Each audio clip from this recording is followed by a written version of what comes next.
Topic है HCF and LCM of fraction अगर find करना हो कि अगर आपको नंबर्स इंटीजर्स ना देके फ्रैक्शंस में दे दे, तो हम मान लेते हैं दो नंबर्स है, एक है p बाई क्यू और दूसरा हम ले लेते हैं a बाई बी, दोनों फ्रैक्शंस में है। अगर तो मुझे एलसीएम फाइंड करना है, ठीक है, तो मैं लिखूंगी न्यूमिनेटर में जो टर्म्स है उनका एलसीएम और जो डिनोमिनेटर में टर्म्स है उनका एचसीएफ। क्लियर?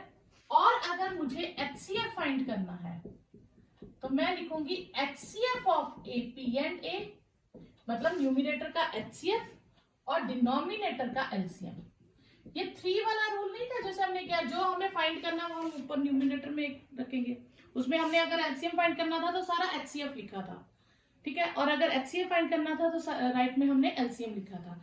और यहाँ पे अगर एलसीएम फाइंड करना है तो न्यूमिनेटर का एलसीएम, डिनोमिनेटर का एचसीएफ, और इसमें अगर एचसीएफ फाइंड करना है तो न्यूमिनेटर का एचसीएफ और डिनोमिनेटर का एलसीएम। क्लियर?